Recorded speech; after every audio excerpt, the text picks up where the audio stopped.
Permita-nos, Senhor da vida, já que estamos imbuídos do melhor propósito possível, de ampliarmos nossos níveis conscienciais. Reunidos estamos, obviamente, em vosso nome, obedecendo aos vossos preceitos, que onde 2 ou mais estivessem reunidos em vosso nome, conosco estarias, e temos consciência plena de que isto é uma verdade inconteste. Sentimos o vosso amor, a vossa compaixão, a vossa ternura, nos suscitando que avancemos gradativamente, trazendo a nossa sombra para o nosso exterior, iluminando-a, para que desta maneira possamos avançar mais rapidamente na direção da felicidade relativa que nos está destinada pelo Pai Criador. O que vos estamos pedindo nesse momento, Senhor, é que esta vontade, esse desejo de nos ajustarmos às leis sábias e justas do Pai, possam ser potencializados. E esta existência divisora de água realmente seja plena, seja vitoriosa ao retornarmos brevemente à dimensão espiritual.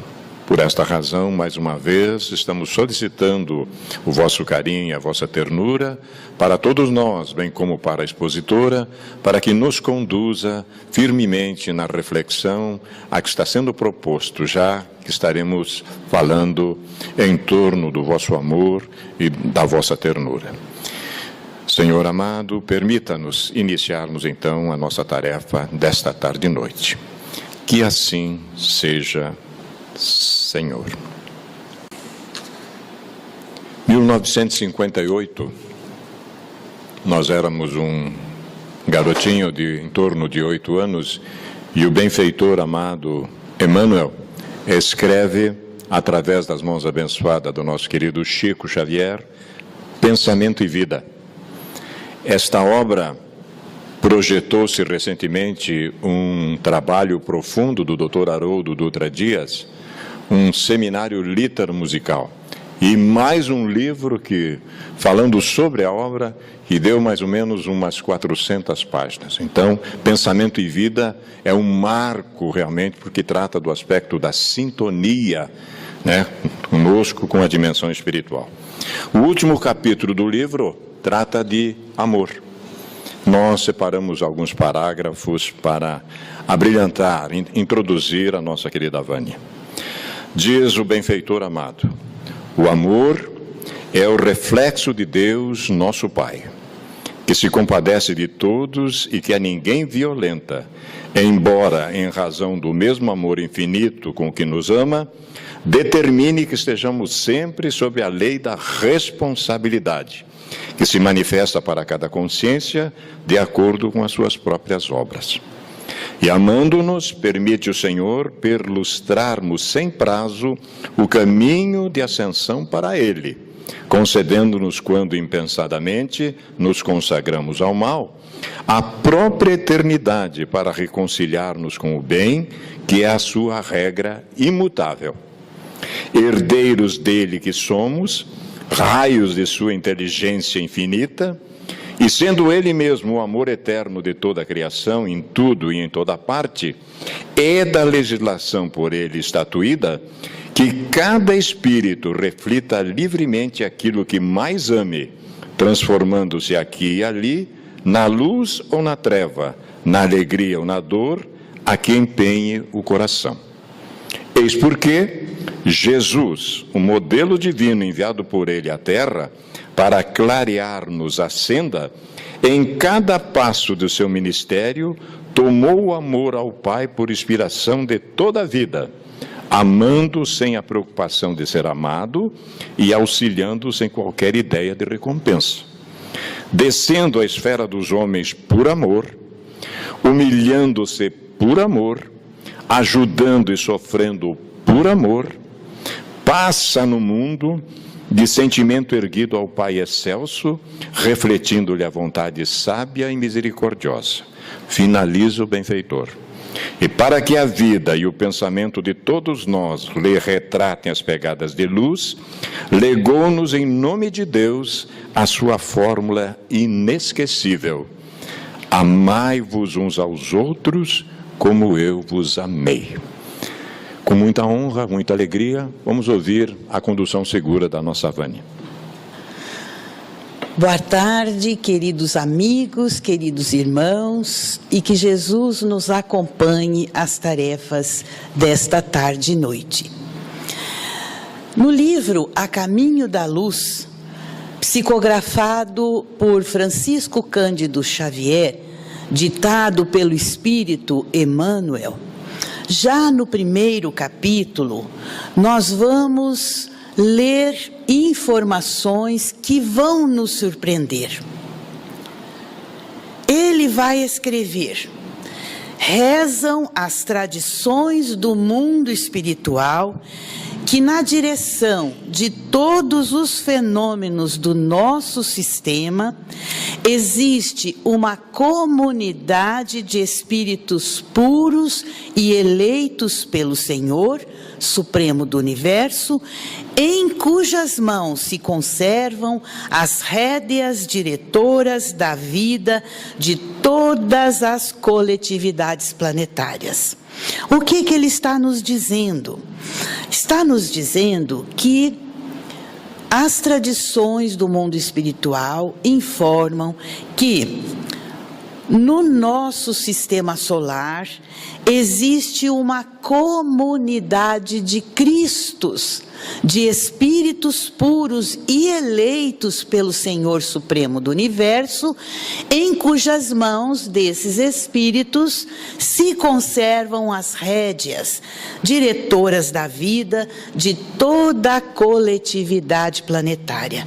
Nós sabemos que a Terra é um pontinho no nosso sistema solar, ali na nossa Via Láctea. E ele informa ainda que esta comunidade de espíritos puros e eleitos pelo Senhor Supremo do Universo, espíritos angélicos e perfeitos, Cristos, na verdade, da qual Jesus é um dos membros divinos, ao que nos foi dado saber, diz ele, apenas se reuniu nas proximidades da Terra por 2 vezes, para a solução de problemas decisivos na organização e na direção do nosso planeta. A primeira vez que esta comunidade de Cristo se reuniu foi quando o orbe terrestre se desprendia da nebulosa solar, a fim de se lançarem no tempo e do espaço a criação da Terra.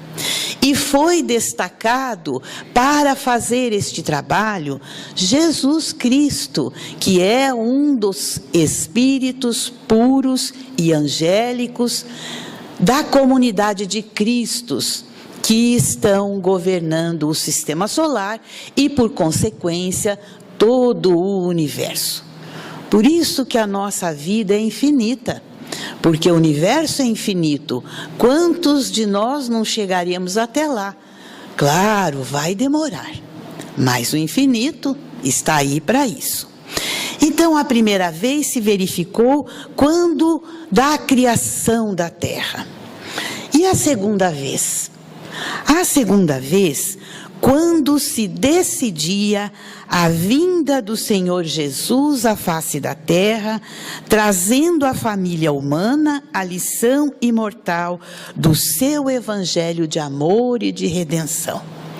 Então vejamos, quando a gente lê essas informações, nós ficamos deslumbrados e não só admirados, porque pouco valor nós damos para a vinda de Jesus na Terra nesse sentido, porque ele foi que desde o princípio estava ali, na organização do nosso orbe, cujas rédeas estavam em suas mãos e nas mãos de outros benfeitores também, e quando nós pensamos, às vezes a gente constrói um projeto, né? E aí a gente tem aquele amor pelo projeto, cuida dele. Uma construção assim, cuida, e não só no aspecto físico, mas também no aspecto do funcionamento. E aquele projeto é a nossa vida, nós cuidamos com todo carinho. E aí quando nós pensamos que Jesus fez tudo isso, o que significa o planeta Terra para ele, então, né? Por isso que ao amar a Deus, como que nós amamos a Deus? Amando a sua criação e, por consequência, amando este Cristo Jesus, que ajudou na construção do nosso orbe terrestre. Imaginemos, a Terra é maravilhosa.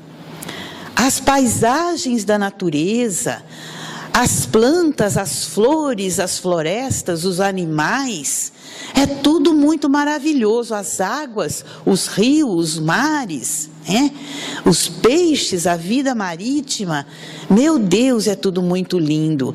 Então, se a gente ama aquele projetinho, né? Imaginemos a criação do nosso Senhor Jesus Cristo, que tem tudo a ver com esta mensagem que o Vanim leu no início da nossa palestra. No Evangelho de Marcos, nós vamos encontrar no capítulo 5, um dia de Jesus na Terra. Um dia. Só para a gente ter ideia, né, do que este ser crístico, este ser diferente, veio fazer aqui. Por quê? Porque quem esteve na direção da construção da Terra resolve baixar o planeta. É muita coisa, né, gente? É muita coisa. Contam os espíritos que ele é um ser tão puro, tão angélico, que precisou de cerca de 1.200 anos para se adensar espiritualmente, para poder nascer na Terra, encarnar na Terra, porque desde a vinda de Moisés, ele se programa para baixar o planeta e estudar uma continha de 1.200 anos para se adensar. Que espírito é este? Por que que ele veio? E nós será aproveitando o que ele nos deixou, porque ele veio. Nós ouvimos muito dizer assim, que Jesus morreu para nos salvar. Eu acho isso uma falta de pesquisa, uma falta de percepção. Jesus não salva ninguém. Jesus veio para implantar a lei do amor na Terra. E nós ainda estamos tentando absorver os seus ensinamentos. Mas se a gente levar a sério estas informações do Espírito Emmanuel, nós verificaremos a grandeza de Jesus. Nós passaremos a dar mais valor pelos seus feitos, pelos seus ensinamentos, pelas suas parábolas, pelas suas passagens e tudo mais. Então, ali, no Evangelho de Marcos, nós vamos trazer um dia de Jesus. Mas também o Espírito Amélia Rodrigues, através da psicografia do Divaldo Franco, no seu livro Primícias do Reino, ela vai começar dizendo que era o mês de Kislev, como estava ali, que significava dezembro, janeiro, porque ainda não tinha os 12 meses do ano.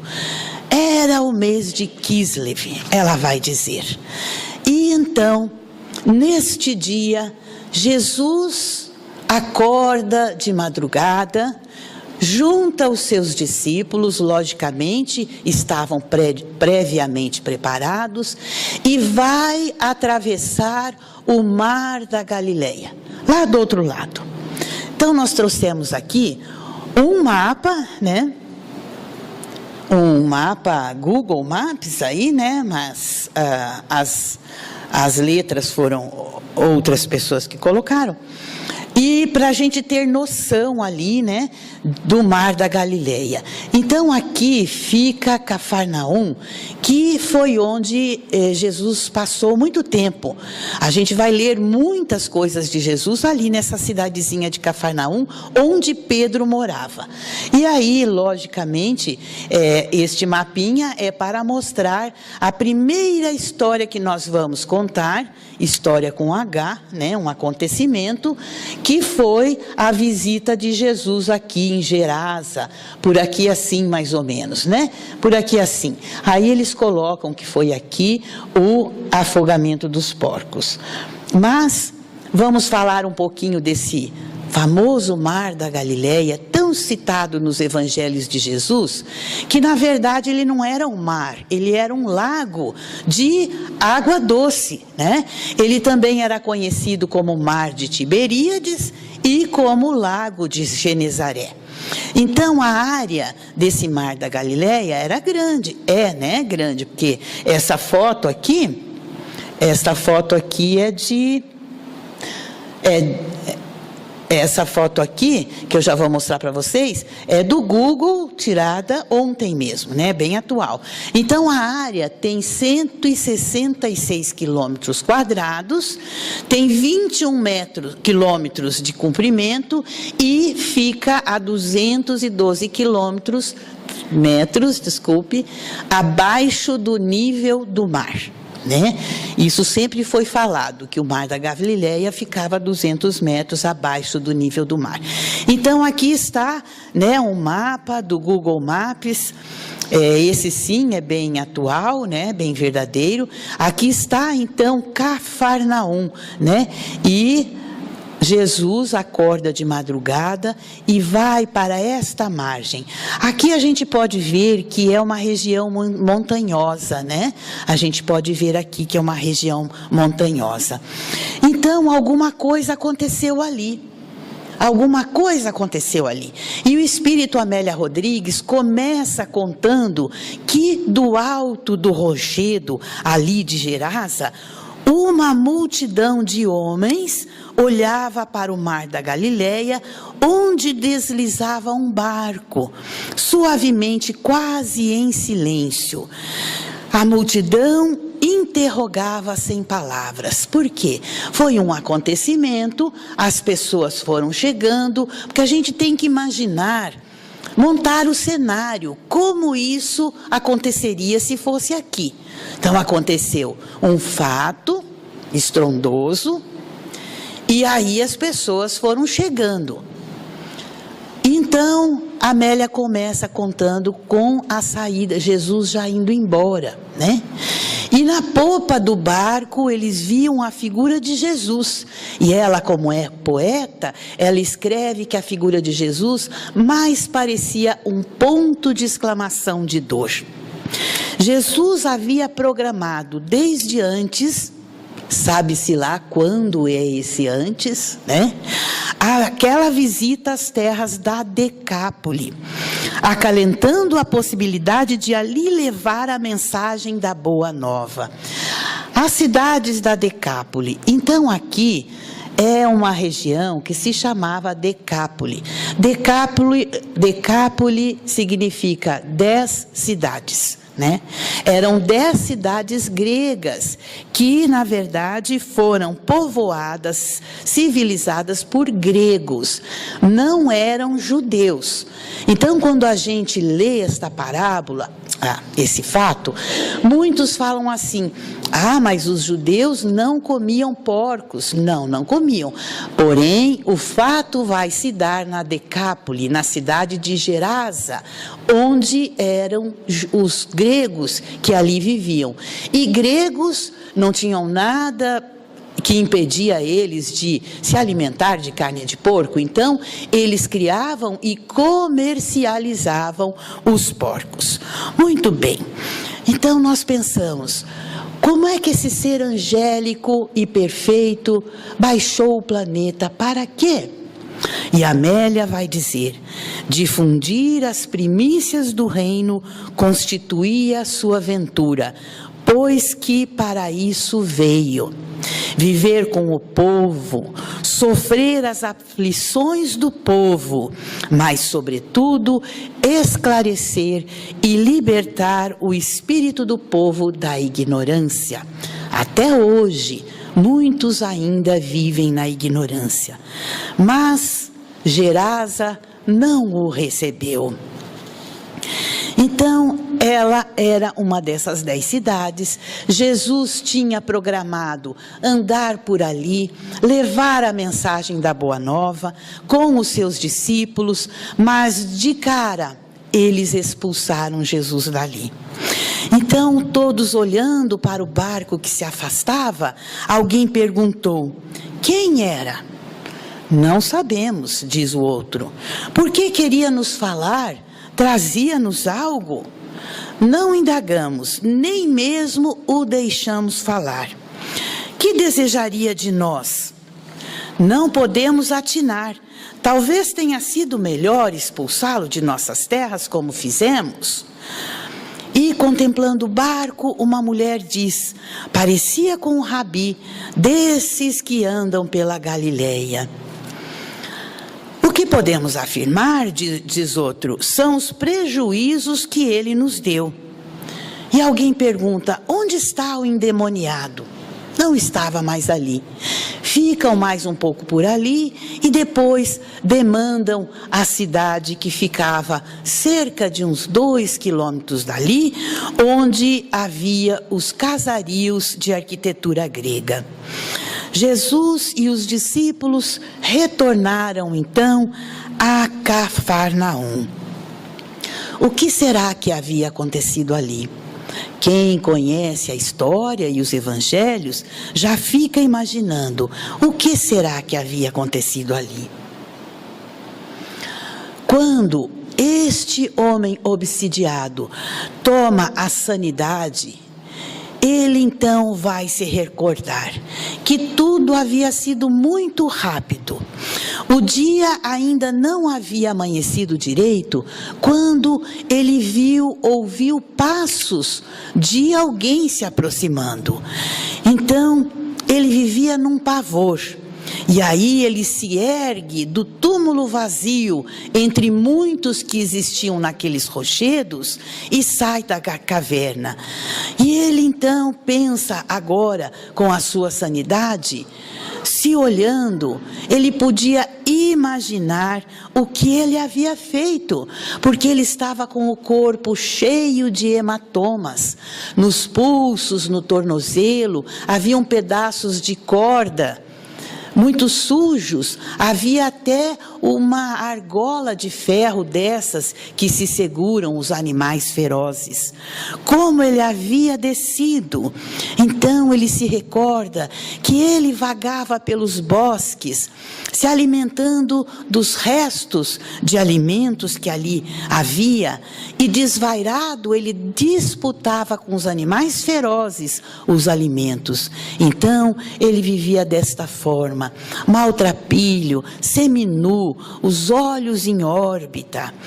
E vendo então, quando ele sai da caverna, vendo Jesus de longe, ele corre para Jesus e se prostra aos seus pés.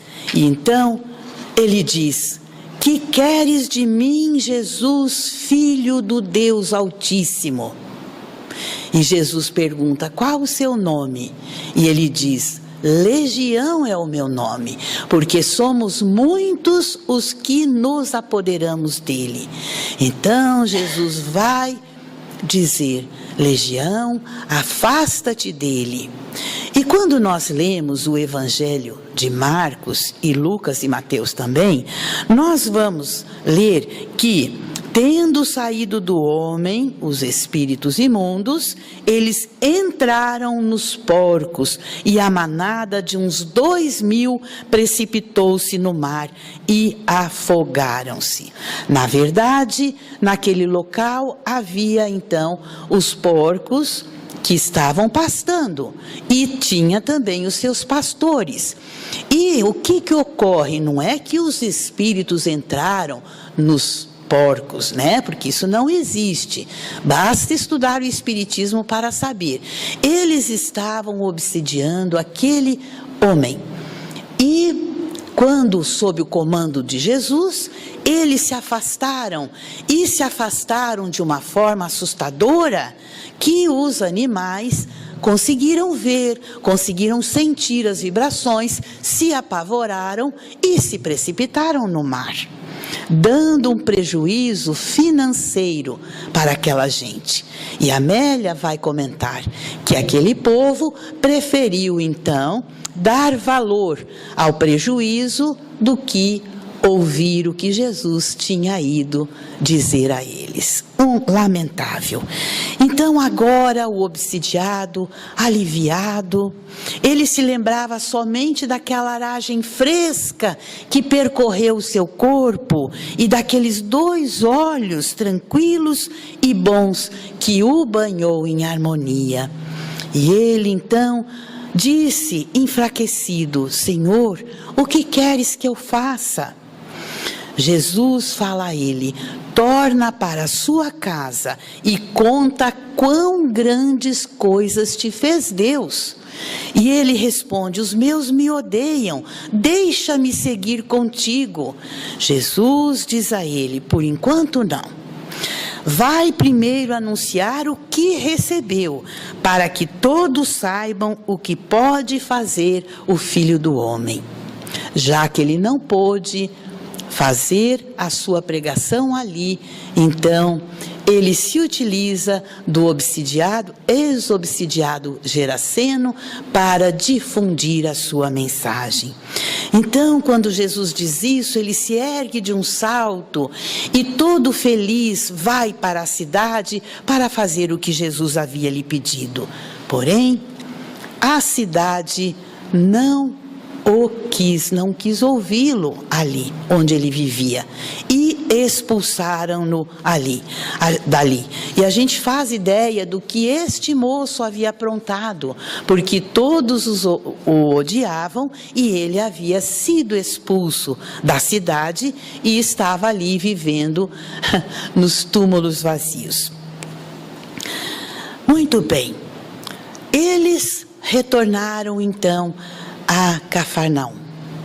Quando a gente lê o Evangelho de Marcos, ele vai escrever assim: no mesmo dia, tendo Jesus navegado outra vez para a margem oposta, de novo afluiu a ele uma grande multidão.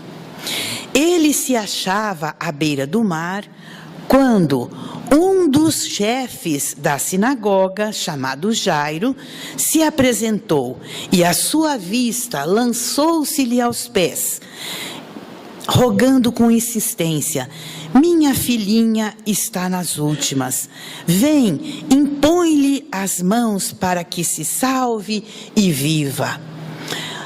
E o Espírito Amélia Rodrigues, ela vai dar vida aos feitos de Jesus, porque ela vai contar como estava a situação. Porque Jesus havia programado, foi até lá, curou o obsidiado, tinha se programado para levar as primícias do reino para aquela região da Decápole e não conseguiu. Expulsaram Jesus dali. Então, como estavam os seus discípulos? Como estava Jesus? É ela que vai escrever. Os discípulos permaneciam sob o dualismo das emoções que haviam vivenciado em Gerasa.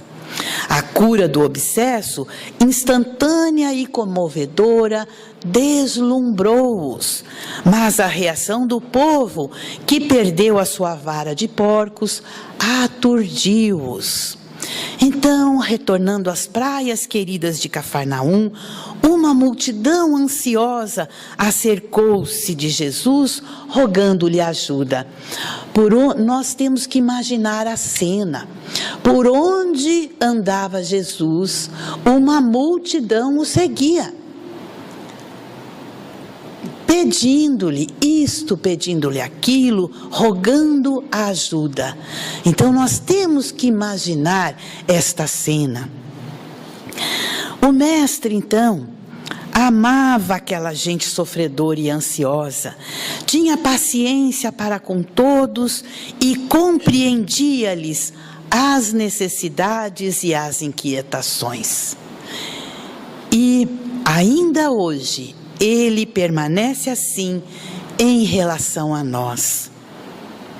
Então, nesse tumulto, aproximou-se Jairo, que era o chefe da sinagoga, era um homem honrado, e aflito ajoelhou-se aos pés de Jesus e disse, para que Jesus fosse atender a sua filhinha, que estava à beira da morte. Mas a notícia da cura do obsidiado já havia chegado antes de Jesus. Então, havia em Jairo a aflição pela filhinha doente, mas também muita fé, porque conhecia Jesus. A multidão se espremia, sempre. Hoje eu fico pensando, que pena que não tinha celular, né, gente? Já pensou fotografar tudo isso, né? Hoje a gente tira foto de tanta bobagem, né? Do dia a dia, é um Big Brother total, né? Que pena. Mas as gravuras, as ilustrações, os filmes conseguem retratar um pouco para a gente se tornar feliz. Então, quando ele ia atender Jairo, indo para a sua casa, a multidão comprimindo-o, uma mulher apareceu. Esta mulher era a mulher hemorroísa. Ela sofria de um fluxo sanguíneo que não estancava dia e noite. Esta mulher, ela saiu pela primeira vez de sua terra natal, que era Cesareia de Filipe, que ficava à outra margem do Mar da Galileia, na Decápole também, e ela ali estava marcada pelo estigma humilhante da sua doença. Todos a consideravam impura. E a gente vê aí que o preconceito sempre acompanhou o ser humano, né? Ela era impura, era rejeitada pela sociedade, pela família, pelos amigos, né? Que mania que a gente tem de ter preconceito com as pessoas. Cada um é cada um, está lá sofrendo para resolver os seus problemas. Então, esta mulher já havia recorrido a todos os métodos curativos, já havia consultado os sacerdotes, os médicos locais, tudo inutilmente. Todos a consideravam impura e ela pensava que o mal dela era um castigo. Ela pensava. Então, sem mais esperanças, porque ela havia gasto tudo o que tinha buscando curar a sua doença, ela então, na tentativa de conseguir um remédio novo, ela vai para Cafarnaum, que era uma cidadezinha próspera. E ali ela também pensava, quem sabe um médico novo, desconhecido, possa me ajudar e curar o meu problema de saúde. Porque o fluxo sanguíneo não estancava, não a deixava. Então ela estava ali na multidão. Quando Jesus chega de Gerasa, quando Jairo corre ao encontro de Jesus, quando Jesus resolve ir à casa de Jairo, ela estava ali. Então, se ela perdesse essa oportunidade, ela não podia. Era a oportunidade ímpar que ela tinha de falar com Jesus. E ele estava ali a alguns passos dela. Ele seguia para a casa de Jairo, o chefe da sinagoga. E toda a multidão seguia junto, porque conheciam a menina, gostavam da menina, e todos estavam lamentando que a menina morresse. Então a gente tem que trazer essa cena para os nossos dias. Como nós, nada mudou. Talvez o celular, a moda, né? Nada mudou. Nós internamente ainda agimos desta forma. Então, a multidão seguia junto com Jesus. E ela também estava entre os que estavam seguindo Jesus. Mas lhe faltava coragem para chegar e contar a Jesus o que se passava com ela, porque ela estava ali e havia muitos ouvidos atentos. Então, eles conheciam a marca da miséria que denunciava o seu mal, e por isso ela era tímida e ela era envergonhada. Ela não tinha coragem. Quem de nós teria, né, meus irmãos? Quem de nós teria coragem de contar um problema desses, apesar de ser visível, né? Mas contar no meio da multidão. Então, aquela hora, no entanto, ela pensava: se eu perder a oportunidade, nunca mais, talvez, eu perderia um minuto importante da minha vida. A rua era estreita, a multidão se adensava e estava cada vez deixando a mulher hemorroísa mais ansiosa, porque ela queria chegar até Jesus. Mas ela, vencendo a agonia, ela, num movimento irresistível, ela vai e toca nas vestes de Jesus. E, ó ventura, o sangue estancou instantaneamente. Toda ela experimentou uma estranha sensação. E ela ainda não havia se recuperado daquela sensação que tomou conta dela, quando ouviu o mestre indagar: quem tocou as minhas vestes? E disseram-lhe seus discípulos: vês que a multidão te aperta, mestre, e dizes: quem me tocou? Até os nossos ícones do Espiritismo contam que os benfeitores dizem que foi Pedro quem disse isso, porque Pedro era muito parecido conosco. E então ele vai dizer: mas mestre, está vendo que multidão, como é que nós vamos saber quem te tocou, né? E então ele olhou em derredor para que pudesse procurar quem era essa pessoa.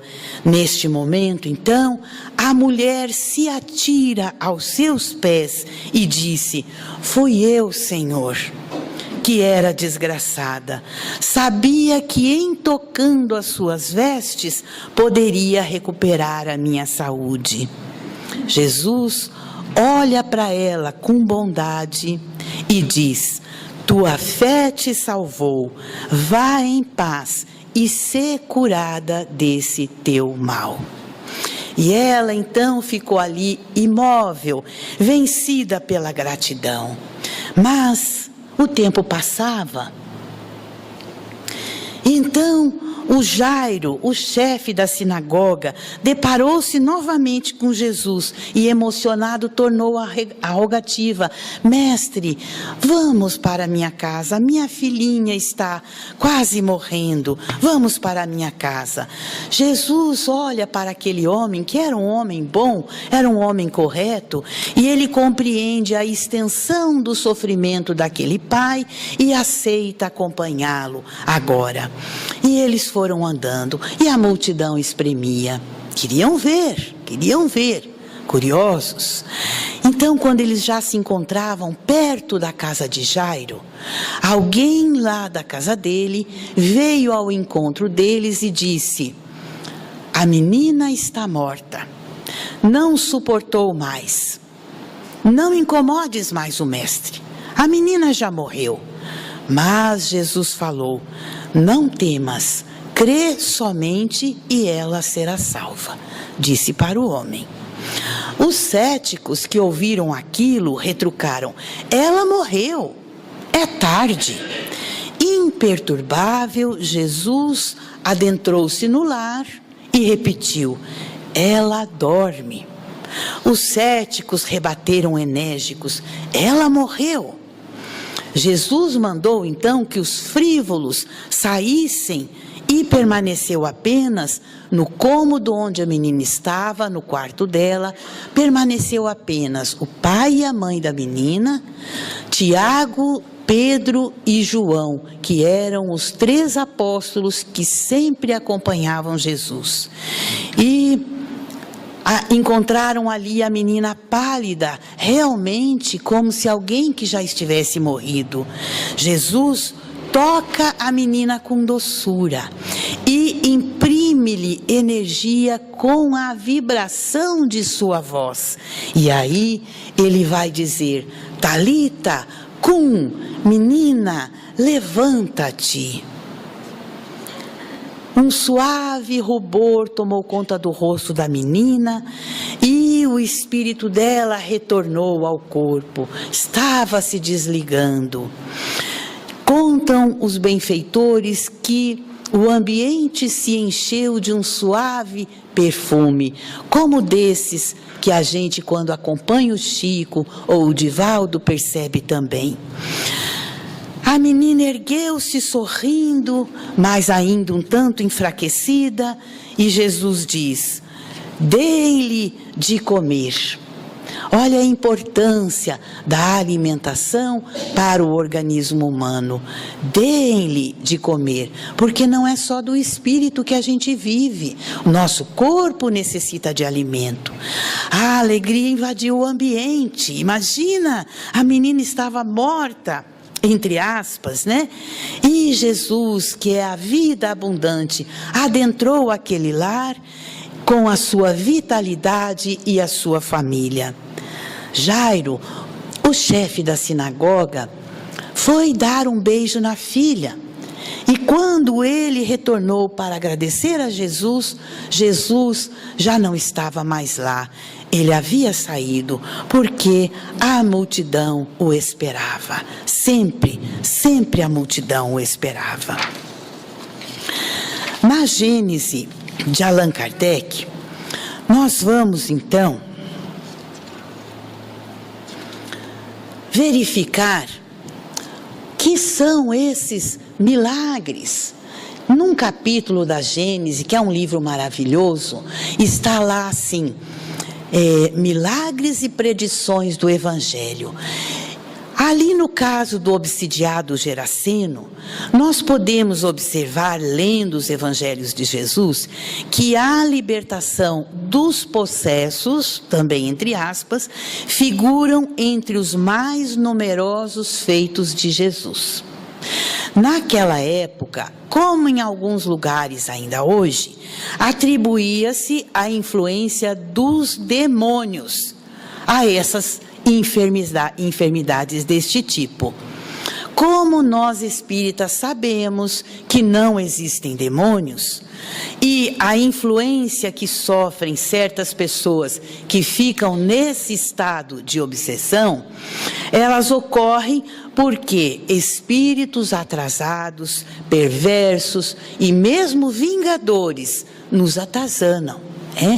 Então, a obsessão decorre sempre de uma imperfeição moral, que dá ascendência ao espírito mau ou imperfeito.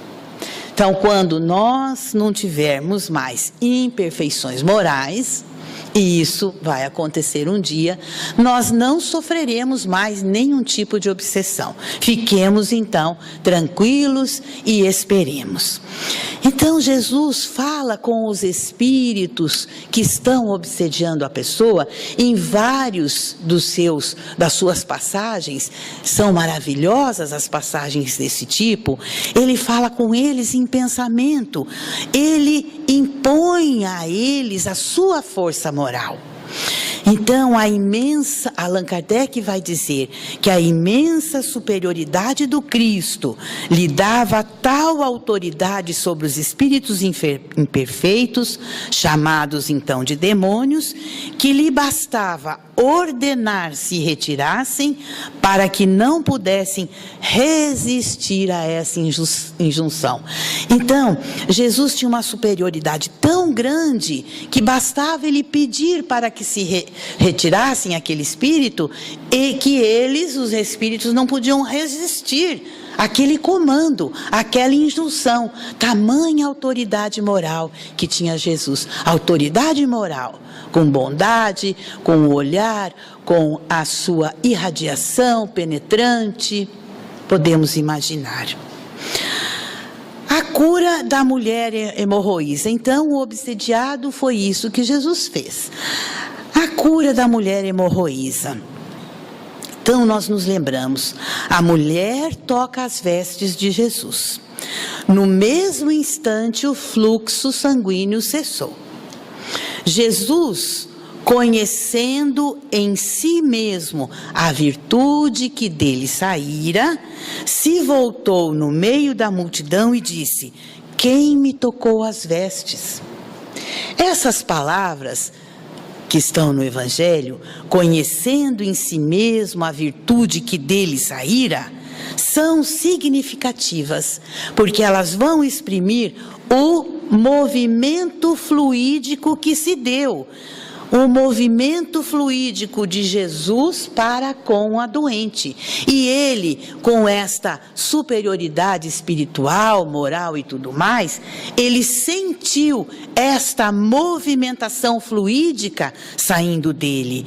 E então, ambos, ali a doente e ele, experimentaram uma ação que havia acabado de se produzir.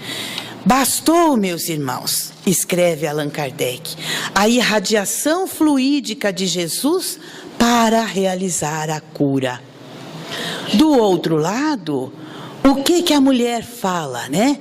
Ela vai dizer o desejo ardente dela, a confiança, a fé, tudo isto agiu como se ela fosse uma bomba aspirante.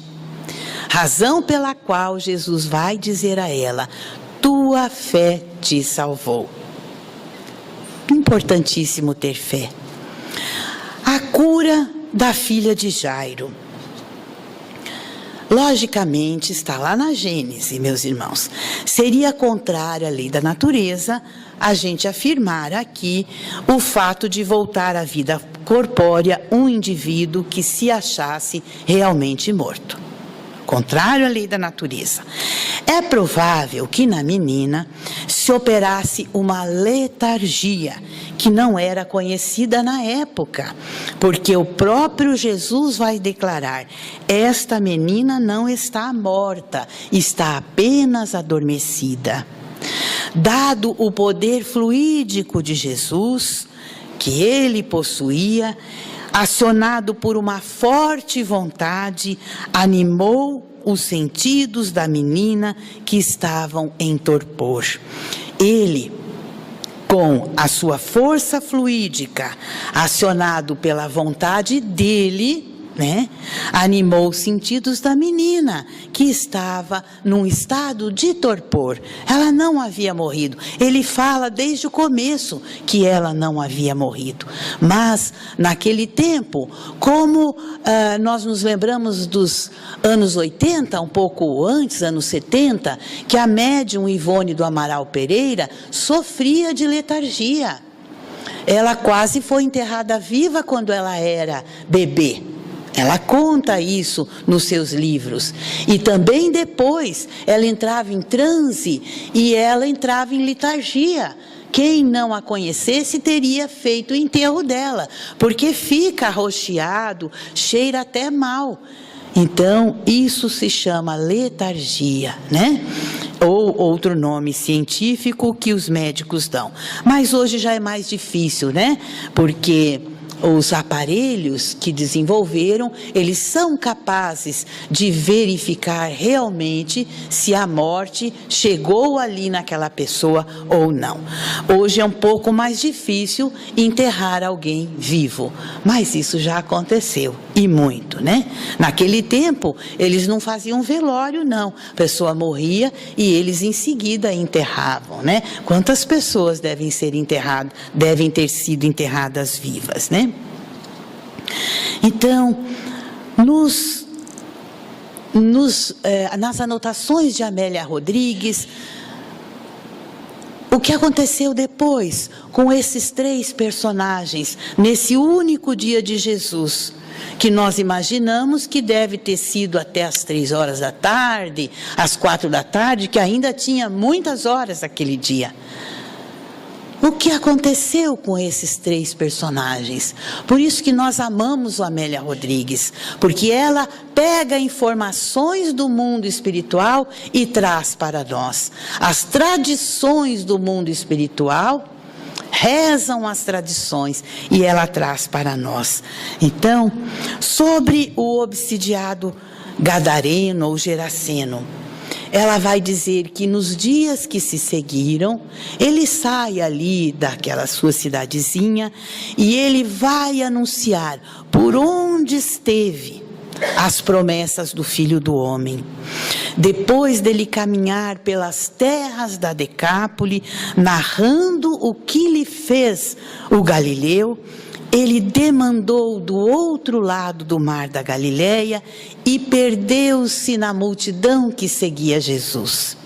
Seguia-o deslumbrado e agradecido, dando o que recebeu, amando como foi amado e trabalhando pela extensão do reino de Deus que Jesus anunciava. Foi isso que Jesus pediu a ele e ele assim o fez. A filha de Jairo, conta-nos Amélia Rodrigues que no futuro, ali em Cafarnaum mesmo, ela já uma anciã e feliz, ela em Cafarnaum narrava o episódio inesquecível que aconteceu com ela. E ela procurava definir o indefinível daquela voz que a arrancou das sombras. Talita cum, menina, levanta-te. A mulher hemorroísa. Depois, então, de transcorridos alguns dias ali, até que ela estabeleceu ali em Cafarnaum, ela volta à sua cidade natal, que ficava do outro lado do mar da Galileia, Cesareia de Filipe. Todos queriam vê-la, todos queriam ouvir-lhe a narrativa, constatar se realmente ela havia se curado. Então, depois de conhecer Jesus, ela encontrou a vida. Ela vai afirmar. E estar longe de Jesus significava perder a vida. Então, depois de algumas semanas, algum tempo, ela se despediu de todos os parentes, de todos os amigos que antes a detestavam e foi ao encontro de Jesus e seguiu-o por toda a parte. Acompanhou Jesus até o momento em que Jesus foi preso e foi julgado e foi carregar a sua cruz. Lá estava ela, no meio daquelas mulheres aflitas, vendo a crucificação de Jesus, o processo da crucificação de Jesus. Então, aquela subida cruel em que Jesus teve que levar a sua cruz, alquebrava-o. E ela então chorava, e subitamente ele escorregou. Esta mulher não se conteve, a mulher hemorroísa. Tomou de uma toalha que ela trazia, de linho branco, e correu-lhe ao encontro. Ela foi tão rápida, foi tão instantâneo e espontâneo, que os guardas não tiveram tempo de impedi-la. E ela chega até Jesus. Esta mulher é a mesma Verônica ou Berenice citada nos Atos de Pilatos, que foi considerado um evangelho apócrifo. Então, ela envolve a face ensanguentada de Jesus no linho branco que trazia. E quando ela pega o lenço branco de volta, nele estava estampado o rosto de Jesus tingido pelo sangue. O pranto embargava-lhe a voz. Jesus olhou-a demoradamente, naquele átimo diminuto, e ela ouve a sua voz, mas no imo de sua alma, como se ele dissesse a ela: vai em paz, lembrar-me-ei de ti. Logo depois, Jesus estava na cruz e logo depois Jesus estava morto, pregado na cruz. Então ali, Verônica, aos pés da cruz, rememorando os feitos de Jesus, ela recordou então de suas palavras: e eu, quando for levantado da terra, todos atrairei a mim. A humanidade o seguiria depois. Berenice ou Verônica desceu o monte e saiu, continuando a espalhar a boa nova de Jesus, andando com aqueles que o amavam. Ainda hoje, meus irmãos, ele permanece olhando por nós. Neste Natal, em que nós nos lembramos do seu nascimento, em que nós já estamos sentindo as vibrações diferentes nesse mês de dezembro, porque embora Jesus não tenha nascido no dia 25 de dezembro, como dizem os estudos, foi lá por abril, dezembro foi escolhido, dia 25, por conta de uma história que não dá tempo de contar, como sendo o dia do seu nascimento. E assim ficou. Então, meus irmãos, o mês de dezembro é um mês diferente. Eu que trabalho num projeto social, eu vejo que os corações amolecem e a gente não vence de tantas oferendas que eles vêm trazer ali. Pena que o Natal tem só uma vez por ano. Mas os Espíritos dizem que é o mês que o céu baixa à terra e que nós ficamos, então, muito sensíveis. Daí, meus queridos irmãos, neste Natal, que a nossa opção seja pela compaixão, apesar das indiferenças. Feliz Natal a todos. Muito obrigada.